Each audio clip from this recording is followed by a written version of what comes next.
누구인가라는 제목이죠. 그래서 아브라함의 일생이 이제 29번째 시간입니다. 창세기 11장부터 이제 시작을 해서 이제 25장까지 오고 있는데 다음 주가 이제 마지막입니다. 네, 그래서 저도 기쁘고 여러분들도 기쁘죠. 이제 아브라함 얘기 이제 너무하다. 이제 아브라함 얘기 말고 다른 것도 듣고 싶다 하시는 분도 계신데 오늘 말씀 제목은 이제 너는 누구인가라는 제목을 가지고 아브라함의 일생을 또 말씀을 전하도록 하겠습니다. 네, 그 선거 때마다 우리 늘 논쟁이 되는 게 있죠. 누가 적자인가. 그러니까 다르게 이야기해서 훌륭하게 생각했던 전임 대통령이나 아니면 한국 국민들이 생각하기에 좀 영향력을 많이 줬던 대통령의 당이나 아니면 같이 했던 사람들을 보고 논쟁이 붙죠. 특별히 같은 당에서 경선이 일어날 때마다 이 사람의 혈통이 누군가, 외부인인가, 아니면 지금까지 그 당에 속해서 누가 적자인가는 논쟁이 매번 일어납니다. 이번에도 어떤 당에서 그런 일들이 있었죠. 지난번 대선에도 누가 적자인가 가지고 굉장히 논쟁이 많이 있었던 것 같습니다. 그리고 알다시피 지난주에 어떤 서거하셨던 대통령님이 계셨는데 그분의 또 추모식에 가서 이제 누가 적자인가 이 논쟁을 벌이는 것들을 보게 됩니다. 그래서 이 혈통이 굉장히 중요한 사회가 한국 사회이기도 하고 또 우리가 읽었던 말씀 속에 있었던 사회도 그것들을 강조하는 사회가 아닐까 생각합니다. 그래서 우리나라에 있는 유명한 이야기죠. 홍길동의 이야기에 보면 뭐라고 이야기하나요? 유명한 대사 중에 하나가 아버지를 아버지라고 부르지 못하고라는 대사가 있죠. 그래서 자기는 아버지를 아버지라 부를 수도 없고 형을 형이라고 부를 수 없는 태생을 이렇게 한탄하는 장면이 나오고 있습니다. 그래서 제가 이것들을 좀 찾아보니까 저는 적자와 서자만 알았어요. 그런데 뉴스에 보니까 얼자도 나오더라고요. 얼자가 뭐냐면 적자는 뭐예요? 정부인으로부터 태어나는 사람이 적자죠. 그리고는 두 번째는 양민의 척도 두 종류라고 합니다. 양민의 척, 양반의 척에서 태어난 사람이랑 천민인 첩에서 태어난 사람 거기서 또 구분이 돼요. 그래서 서자와 얼자라고 이야기를 하더라고요. 그래서 뉴스에 보니까 어떤 대통령 후보가 얼자다 이렇게 이제 비판하면서 서로 이야기를 하는 장면을 보게 됩니다. 오늘 말씀의 내용도 누가 적자인가, 쉽게 얘기해서 누가 하나님의 언약의 자손인가에 대해서 본문 말씀은 이야기를 해주고 있습니다. 사실 오늘 읽었던 본문은 그렇게 무언가가 특별함이 느껴지지 않는 본문이에요. 읽었다시피 사람 이름. 그래서 제가 오늘 약간 걱정을 했어요. 저희 집 둘째 아들이 성경을 읽었는데 저것을 잘 읽을 수 있을까? 왜냐하면 한국에서 자란 사람도 저걸 읽기가 힘든데 제가 보면서 제 집 둘째 아들은 기독교 이제 미션 스쿨을 보낸 보람이 있을까라는 생각이 들 정도로 한국어를 굉장히 잘 읽은 모습을 보면서 마음에 안심을 줬어요. 왜냐하면 나중에 또 군대를 가야 되기 때문에. 그래서 아무튼 그런 사람 이름이 굉장히 많이 나오죠. 우리가 듣도 못한 사람, 그리고 별로 관심 없는 이름들이 나오고 우리가 아는 유일한 이제 이삭이 등장하는 장면이 오늘의 말씀의 내용입니다. 오늘 첫 번째 말씀을 통해서 우리가 알 수 있는 것을 한번 같이 읽어볼까요? 자, 시작! 세상에 보이는 것으로부터 우리의 정체성을 지켜야 합니다. 1절부터 4절까지의 내용은 이제 쉽게 해서 아브라함이 후처를 맞이했다고 나옵니다. 근데 여기에 나오는 이 후처의 단어가 히브리어에는 이제 첩이라는 단어예요. 그러니까 두 번째 부인이 아니고 첩인 거죠. 첩으로 나오고 있는데 첩을 두는 이제 아브라함의 내용이 나옵니다. 사실 아브라함의 좀 가슴 아픈 이야기들 주제가 뭐였어요? 아들에 관한 내용이었고 아내에 관한 내용이 사실은 아브라함에게서는 굉장히 아킬레스건 같은 삶의 주제였죠. 근데 이 첩의 과거에 이제 자신의 종이었던 사람을 통해서 아들을 낳은 게 바로 하갈이었는데 사실 하갈보다는 이 그두라의 신분이 조금 높은 위치였다고 합니다. 왜냐하면 하갈은 뭐죠? 첩 정도가 아니라 종의 위치에서 아들을 낳게 되었는데 이 그두라는 이 공식적으로는 첩의 위치에 있었다는 겁니다. 근데 오늘 말씀을 볼 때 후처를 맞이했는데 사실은 우리가 잘 알고 있는 대로 사라가 몇 살 때 죽었나요? 127세죠. 그리고 그 이후에 일어난 일이고 마지막에 보면 11절에 보면 이제 아브라함이 175세에 죽는 장면이 나옵니다. 그래서 많은 성경학자들이 그러면 이 그두라가 언제 첩이되었냐를 가지고 논쟁을 많이 벌이더라고요. 왜냐하면 137세 이후에 이 그두라를 첩으로 맞이해서 이 많은 아들을 낳을 수 있었을까? 있었을까요? 없었을까요? 약간 좀 물음표를 둘 수가 있겠죠. 그런데 이제 어떤 성경학자는 본문에 25장에 그두라가 나왔지만 이미 생전에 아브라함이 그두라를 첩으로 맞이해서 이런 자녀를 많이 낳았을 거라는 쪽이 좀 많이 이야기하는 쪽이고, 근데 성경에 있는 본문대로 성경의 흐름대로 보면 어떻게 해요? 사라가 죽고 그두라가 이제 첩으로 나오는 장면이 있습니다. 물론 듣는 여러분은 뭐 살아있을 때 들어오든 뒤에 있으든 그게 우리랑 무슨 관계가 있냐 생각할 수 있지만, 이 부분이 이제 하나님의 언약된 자손이 누구냐의 관계에서 이제 굉장히 중요한 포인트라고 이야기를 할 수 있습니다. 아무튼 첩의 이름이 그두라인데 이 그두라를 통해서 어떻게 해요? 얼마만큼의 아들을 낳아요? 6명을 낳는 거예요. 여러분 한번 생각해 보세요. 아브라함이 그동안 137세 이후에 첩이 들어왔다면 137년 동안 아들 몇 명밖에 못 낳았어요? 몇 명이에요?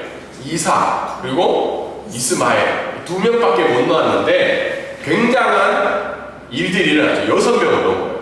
6명을 넣고 그 6명의 후손들이 특별히 욕산과 미디안의 그 아들의 후손만 기록이 되어 있는데 총 합치면 16명의 후손이 이렇게 기록이 되어 있어요. 그러니까 우리가 볼 때 굉장한 일이죠. 그전에는 아들 하나 못 낳아가지고 쩔쩔매다가 이 그두라를 통해서는 어떻게 해요? 굉장한 후손들이 지금 번성하면서 기록이 되어 있습니다. 근데 사전에 보면 이렇게 후손들을 딱 기록을 해놓고 난 다음에 마지막에 포인트를 찍는 게 뭐예요? 다 아브라함의 자손이었다라고 나오나요? 아니면 다 그두라의 자손이었다고 나올까요? 성경은 다 그두라의 자손이었다고 이들을 소개하면서 이들의 정체성을 이렇게 마무리를 짓는 장면이 오늘 성경 본문에 나오고 있습니다. 오늘 읽었던 첫 번째 말씀을 통해서 몇 가지를 적용해보면, 오늘 본문에 보면 언약 밖에 부유함이 보인다는 거예요. 여러분 제가 그 그래프로 하나 옆에 오른쪽에 사진을 보였죠. 위에 보면 사라를 통해서 낳은 자식 몇 명이에요? 이삭 1명. 그리고 두 번째 누구예요? 아가를 통해서 이스마엘. 그리고 마지막에 세 번째 후처인 첩인 그두라를 통해서 어떻게 해요? 이쪽은 엄청나게 부유함이 보여요. 혹시 뭐 별로 그렇게 관심 없는 내용을 목사님 왜 이렇게 신나해서 얘기하시냐 이렇게 생각할 수 있는데, 제가 이걸 보면서 분명히 언약된 자손은 이삭인데 결과물들은 뭐예요? 언약 밖에 부유함이 눈에 보이기 시작한다는 거예요. 그리고 단지 욕산과 미디안의 후손만 소개를 했을 뿐인데 그 사람들의 후손들은 굉장한 지역에서 역사적으로 번성을 하고 있는 장면들을 우리가 볼 수 있습니다. 그래서 오늘 말씀을 통해서 알 수 있는 것은 아브라함의 언약의 자손은 이삭 1명뿐인데 성경에서 나오는 언약 밖의 자손들은 어떻게 해요? 굉장한 부유함을 보이고 있다는 겁니다. 이것을 우리에게 살펴봤을 때 우리는 늘 하나님 앞에 나와서 기도하며 예배할 때마다 우리가 하나님 앞에 언약된 자손임을 믿으세요? 하나님 앞에 언약된 자손은 본인임을 믿고 고백하시잖아요. 그런데 우리의 삶의 평가를 우리 자신이 아니라 다른 사람이 봤을 때 우리에게 부유함이 있나요? 다른 사람과 비교했을 때 다른 사람이 우리의 삶에 뭐 여기 앉아 계신 분들은 70세, 뭐 50세, 40세 뭐 이제 시작하는 뭐 10대, 20대도 있는데 우리의 삶의 결과물들, 지금의 우리의 삶에 나타나는 모습들이 부유함으로 나타나지 않을 수도 있다는 겁니다. 그랬을 때 많은 사람들이 우리의 삶의 형편을 보면서 그러면 과연 너는 누구냐라는 질문을 던진다는 거예요.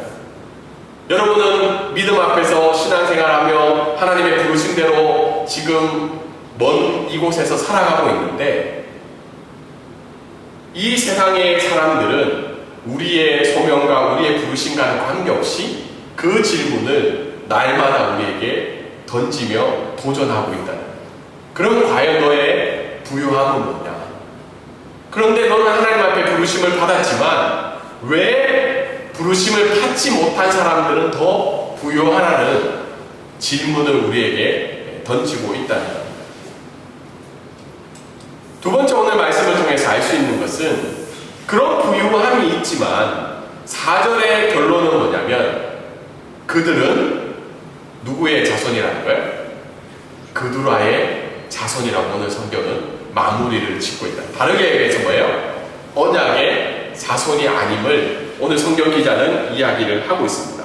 왜 성경은 아브라함의 자손이라고 이야기를 할 수 있는데 왜 성경은 그두라의 자손으로 표기를 했을까요? 물론 이들은 아브라함의 혈연의 관계로 태어난 사람들이 맞아요. 하지만 하나님이 아브라함과 맺은 그 언약을 이어갈 후손이 아니라는 것을 성경은 이야기를 하고 있습니다. 그래서 이 말씀을 우리에게 적용해보면 앞에서 그 말씀과 적용해보면 세상은 가끔 우리에게 우리의 정체성을 지정해 줄 때가 있어요. 너희는 이 세상의 부유함에 적자가 아니라고 이야기해요. 너희는 이 세상에 적합한 인물이 아니고 너희는 이 세상에 합당한 인물이 아니고 너희는 이 세상에서 칭찬받고 존경받는 적자가 아니라 어떤 존재라는 거예요?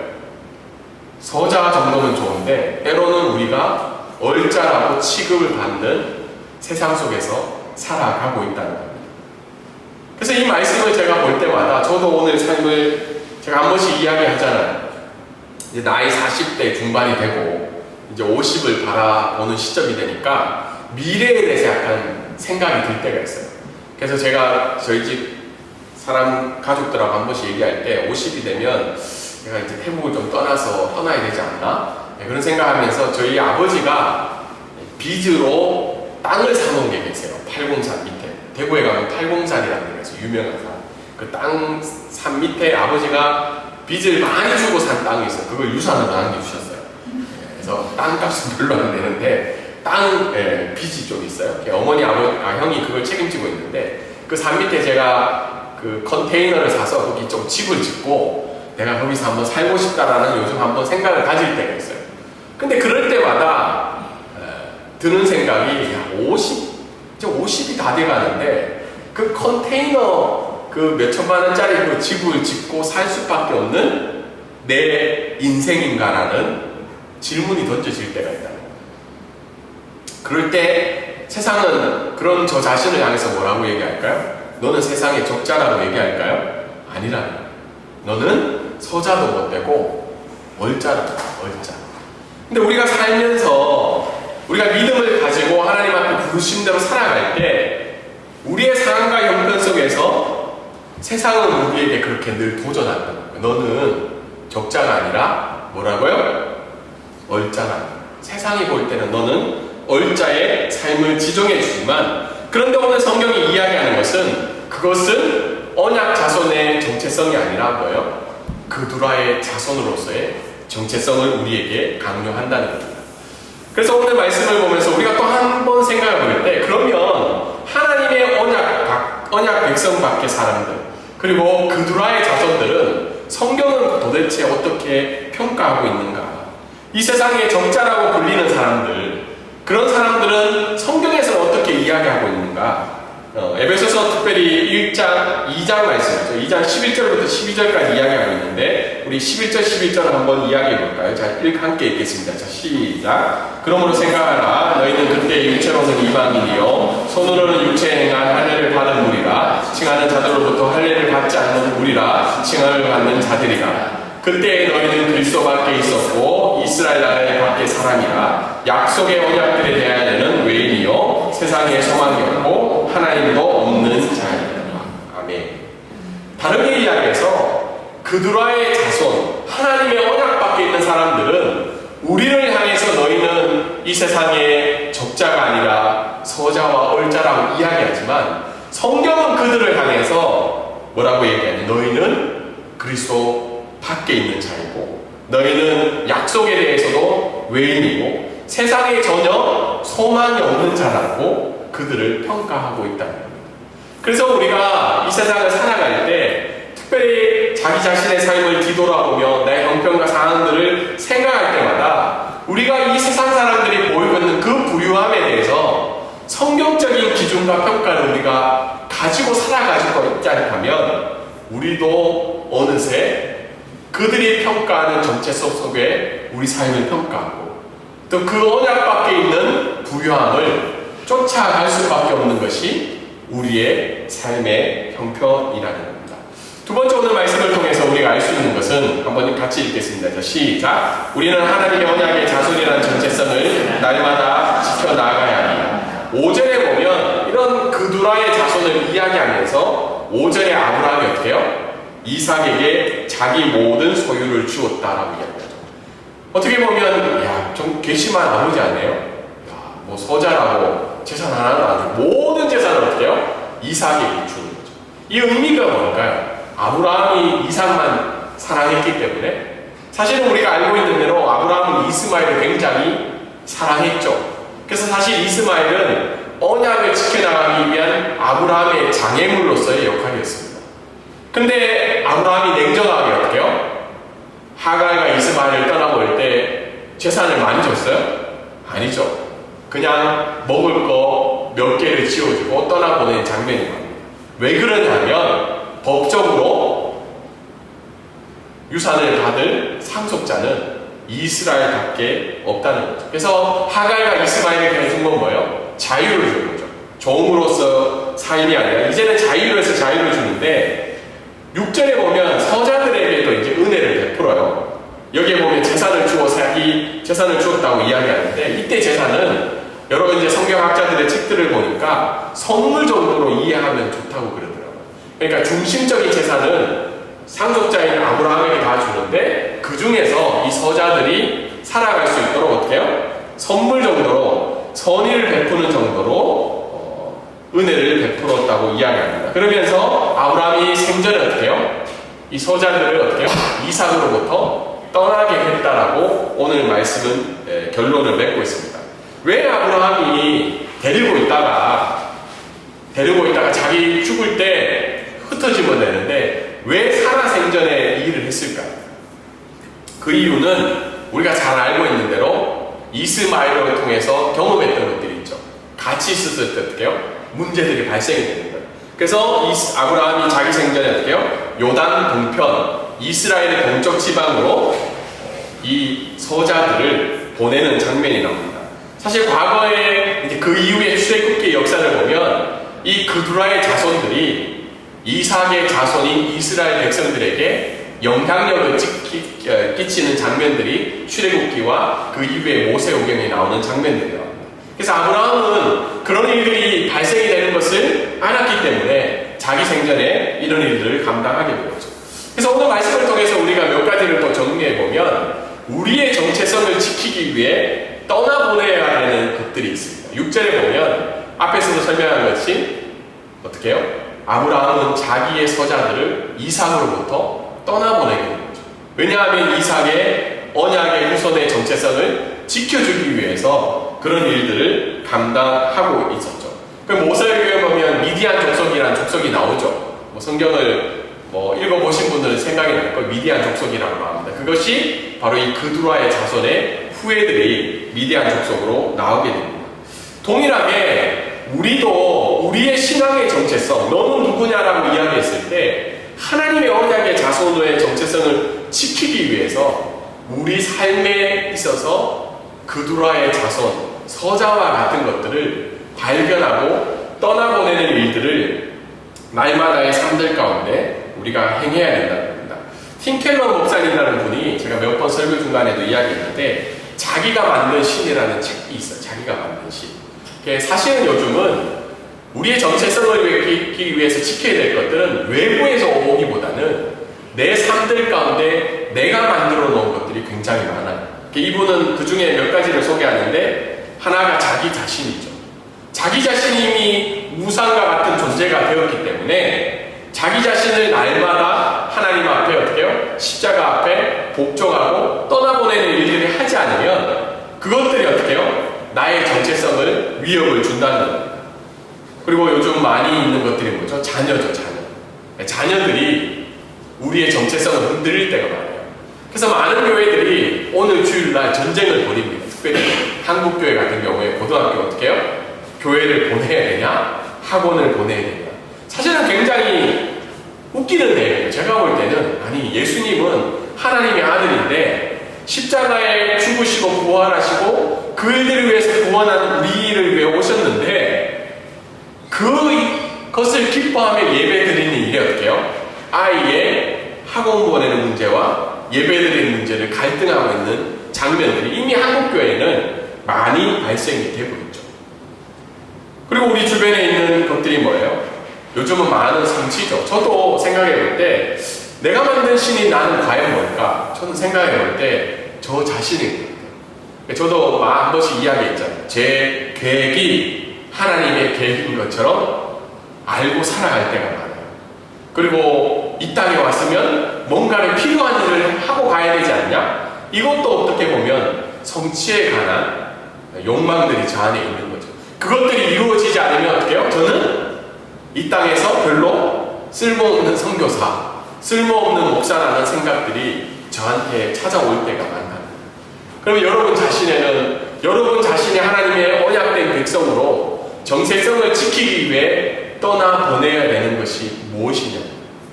여러분, 아브라함이 거두라의 첩의 자식이지만 그 아들을 보내는 게 쉬웠을까요? 냉정하게 야, 너 내 후손 아니야. 내일 짐 싸서 가. 내가 선물 줄게. 아브라함이 이랬을까요? 사실 아브라함의 이야기를 보면 좀 성격이 하나님 앞에 다른 민족과 앞에서는 굉장히 분명한데 자기 가족과는 관계에 있을 때 굉장히 우유부단한 모습을 굉장히 많이 보이잖아요. 떠나보낼 때 분명히 고민과 눈물과 슬픔이 존재했을 것 같아요. 근데 그럴 때 어떻게 해요? 아브라함은 이삭이 하나님 앞에 언약된 자손이기 때문에 그걸 지키기 위해 떠나보내고 있는 장면이 오늘 말씀 가운데 있습니다. 그래서 우리가 말씀을 생각할 때 그두라의 자손으로부터 우리의 정체성을 위협받는 것도 중요하다, 보호하는 것도 중요하지만 어떻게 해요? 우리 자신도 그것을 지키기 위해 떠나보내야 되는 것이 있다는 겁니다. 두 번째는 오늘 말씀을 통해서 알 수 있는 것은 하나님의 역사들을 전하는 교회라는 거예요. 6절에 보면 아브라함이 어떻게 해요? 자기 서자들에게 뭘 줘요? 재산을 주고 있죠. 이렇게 선물과 같은 건데 그 당시의 법들을 보면 사실 아브라함은 그두라에게 낳은 자녀의 법적인 아들로 삼지 않았기 때문에 재산을 나눠줄 어떻게 해요? 의무가 없던 거죠. 이스마엘에게 어떻게 해요? 재산을 나눠주지 않고 자유를 준 것처럼 법적인 의무가 없기 때문에 그것을 행하지도 않아도 될 행동이 있다는 거예요. 그럼에도 불구하고 그는 어떻게 해요? 재산을 서자들에게 나눠주고 있는 거죠. 볼 때 우리의 입장에서 야, 자기가 낳은 거니까 좀 줘야지 이렇게 생각하시면 안 되고 그 당시의 문화와 법을 봤을 때는 안 주는 것이 당연한 것이고 줬을 때는 어떤 문제가 생각나요? 후손의 문제가 일어날 수도 있는 여지가 있는 거죠. 그럼에도 불구하고 아브라함은 하나님의 헷셋으로 그 서자들에게 선물을 주고 있는 장면이 나옵니다. 얼마 전에 기독신문을 보니까 이 시대가 교회를 생각할 때 기억하는 것은 뭐냐면 첫 번째는 극우라고 합니다. 극우단체. 교회는 극우단체다. 그래서 그 기독교 기관에서 기독교인들을 조사해보니까 실제로 교인들 가운데 정치적인 성향, 극우 성향을 가진 사람은 몇 프로라는 거예요? 13%밖에 안 된대요. 많은 숫자가 뭐냐면 중도래요. 그리고 일부가 이제 좌측이죠. 중도 성향을 가진 사람들이 대부분 교회의 구성을 가지는데 왜 이 사회는 교회를 생각할 때 어떻게 해요? 극우라고 생각할까? 그리고 많은 기독교 단체들이나 사회에서 평가할 때 기독교인들의 신뢰적인 종교 중에 가장 늘 꼴찌를 하고 있잖아요. 그 원인 중에 하나가 교회는 이기적이다. 교회는 이기적. 그래서 두 단어로 이야기할 수 있어요. 교회는 극우단체이고 교회는 이기적인 단체죠. 물론 그들이 오해하고 그들이 잘못 알고 있는 부분이 있지만 그들이 보기에 교회가 그렇다는 거예요. 그랬을 때 과연 오늘날 교회가 해야 될 것이 뭐냐? 물론 우리가 복음을 전하고 예수 그리스도를 이야기하고 하나님의 사랑에 대해서 입술로 고백하는 것도 중요하지만 교회가 회복해야 될 것은 바로 하나님의 헤세드다. 오늘 아브라함이 자기 서자들에게 그 하나님의 헤세드를 보이며 자기의 재산을 나눠줬던 것처럼 이 시대에 우리의 교회는 어떻게 해요? 자격 없는 자들에게 베푸는 하나님의 자비와 긍휼을 다시 한 번 더 회복해야 돼요. 그리고 언약에 기초한 사랑, 그리고 변하지 않는 그 신실함을 이 세상 가운데 보여줘야 됩니다. 지금 많은 한국 교회들이 이단과 여러 가지 경제적인 어려움으로 인해서 새로운 사람을 환영하지 않는다고 해요. 물론 경험하신 분도 있을 거예요. 새로운 교회에 갔을 때 별로 환영하지 않아요. 첫 번째는 이단인지 아닌지 염려가 되고, 두 번째는 어떻게 해요? 별로 우리 교회에 도움이 안 되면 어떻게 해요? 웰컴하지 않죠. 그리고 제가 아는 교회에도 태국 교회였죠. 코로나 때 이런 일이 있었어요. 이제 교회에서 이제 구호 물품들을 준비하는데 교회 예산이 들어가잖아요. 근데 교회 안에 있는 중직자들이 결론을 내는 게 뭐냐면 우리 교회 교인이 아닌 사람한테는 그거 주지 말라는 거예요. 그 구호 물자를. 우리 교인 중에 어려움을 당한 사람만 구호 물자를 주자는 거예요. 여러분 이런 결정이 어떻게 느껴지세요? 뭐 틀린 건 아니잖아요. 그런데 이런 결정에 하나님의 헤세드는 없다는 거죠. 그와 반면에 태국 사회에 어떤 일이 있었냐면 코로나 기간에 그 룩반이었죠? 뚜반 관락이었나요? 그 마을 앞에 이렇게 하나 뭐라고 하죠? 그 사물함 같은 장 같은 걸 만들어 놓고 그 안에 이렇게 도네이션을 마을마다 필요한 것들을 뭐 물, 음식 뭐 이런 그런 음식을 해 먹을 수 있는 거, 뭐 휴지 뭐 여러 가지 필요한 것들을 그 마을 앞에 이렇게 보관을 해놓고 사람들이 거기 도네이션을 해요. 그러면 그 마을에 사는 사람이 어떻게 필요한 사람들이 그것을 가져가는 거죠. 그래서 제가 그걸 보면서 야 이분들은 하나님의 헤세드를 모르는데 실천하는 것은 굉장히 하나님의 헤세드처럼 실천을 하고, 왜냐하면 불특정 다수인들에게 필요한 사랑을 나눠주고 있다는 거죠. 그래서 오늘날 우리 교회가 회복해야 될 것은 복음을 분명히 전하는 것도 필요하지만 어쩌면 성경에서 계속 보여주고 있는 그 하나님의 헤세드를 회복해야 됩니다. 여러분 하나님이 저와 여러분을 사랑하고 지금도 오늘도 지켜주시고 그 언약을 보여주시는 이유가 뭘까요? 우리가 하나님 앞에 예배를 드렸기 때문에, 우리가 하나님 앞에 헌금을 드렸기 때문에, 우리가 하나님 앞에 봉사를 했기 때문에, 그래서 하나님이 그 헤세드를 지금까지 보여주고 있는 걸까요? 아니라 하나님은 지금도 하나님의 은혜와 사랑을 받을 자격 없는 우리들에게 예수 그리스도로 인한 십자가의 언약 때문에 지금도 저희들에게 그 하나님의 헤세드를 보여주고 있다는 것. 그것을 우리가 날마다 고백하지 않는다면, 그것을 날마다 하나님 앞에 그 사랑을 경험하지 않는다면 우리는 하나님의 헤세드를 보여줄 수가 없어요. 저도 저희 삶을 보면 굉장히 우리 아이들이 이야기해요. 아버지는 구두쇠다.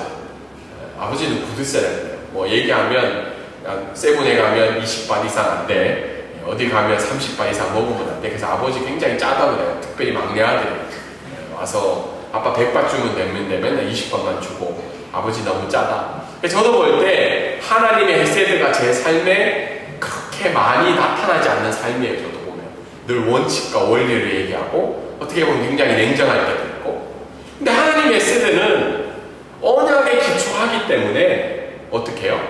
자격 없는 저희들에게 한량없는 은혜를 베풀어 주는 게 하나님의 헤세드라는 겁니다. 오늘 말씀을 통해서 우리가 마지막으로 이야기할 때 5절에 이야기한 것처럼 아브라함이 이삭에게 자기에게 모든 소유를 주셨던 것처럼 하나님은 십자가의 언약된 사랑으로 말미암아 우리에게 최고의 상속을 이미 해주셨다고 에베소서 1장 3절에는 이야기하고 있습니다. 우리 한 목소리를 한번 읽어볼까요? 시작. 찬송하리라도 하나님 곧 주 예수 그리스도의 아버지께서 그리스도 안에서 하늘에 속한 모든 신령한 복을 우리에게 주시되. 우리가 질문할 수 있죠. 하나님의 우리를 언약된 족속으로 자손으로 선택하여 주셨는데 과연 그러면 우리는 무엇을 받았냐? 우리 경상도 말로 이런 말이 있습니다. 꼬라지라는 말이 있어요. 꼬라지 아세요? 아시는 분? 꼬라지, 이 꼬라지. 꼬라지가 어때요? 이 꼬라지 보면 전혀 복을 받은 사람이 아닌 거예요. 여러분, 우리 가운데 복 좀 많이 받으신 분 계세요? 나는 복 많이 받았다. 있으신가요? 남들 앞에 가서 나는 복 많이 받았다. 뭐 남편 복 받으실 수도 있고, 뭐 복을 받는데 가끔은 위축될 때가 있잖아요. 네 꼬라지 한번 봐라. 네가 복 받은 건 아니다. 근데 성경은 분명하게 이야기하는 것이 너는 최고의 복을 받은 사람이라고 이야기하는 거죠. 그게 뭐죠? 하늘의 그리스도 안에서 하늘에 속한 모든 신령한 복을 이미 우리에게 주셨다는 거죠. 그 복은 뭐예요? 하나님과의 자녀됨의 복이고, 어떻게 해요? 그 자녀됨으로 복으로 말미암아 우리를 이 세상 끝까지 눈동자같이 사랑하시고 지켜주시고 함께 해주시는 그 복이 하늘에 속한 신령한 복 중에 하나라고 오늘 성경은 이야기를 하고 있습니다.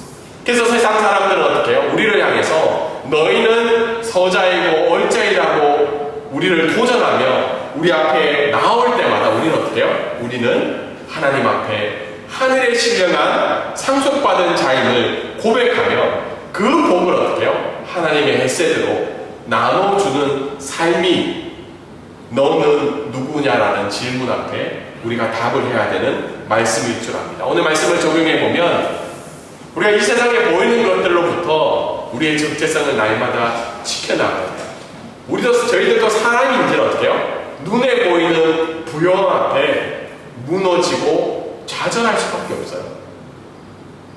이 맨날 방콕에 제가 있었고 교회 올 때마다 느끼는 게 우리 동네랑 너무 다르다는 거예요. 우리 동네는 어떻게 해요? 방라저 구석에서 비만 오면 어떻게 해요? 저희 아파트 콘도 비만 오면 맨날 홍수가 나요. 차를 맨날 빼야 돼요. 비가 물에 잠겨가지고. 한 1년에 한 8번에서 10번 정도 있는 것 같아요. 5월달이면. 그 콘도를 보면서 이 콘도를 보면 어떤 마음이 들까요? 나도 여기 한번 살고 싶다. 교회 맨날 비유는 막 자랑하는데 비유에 살지 않고 있잖아요, 우리가. 그런 눈에 보이는 것들이 찾아올 때마다 어떻게 해요? 정체성을 지켜나가야 돼요. 두 번째는 그 정체성을 지켜나가면서 나만 지키는 것이 아니라 우리가 이미 받은 하늘의 신령한 복들을 누리면서 특별히 하나님의 햇새들을 주변인 자들에게 전하는 저희들의 삶이 되기를, 또한 방콕 브릿지교회가 되기를 주님의 이름으로 소망합니다.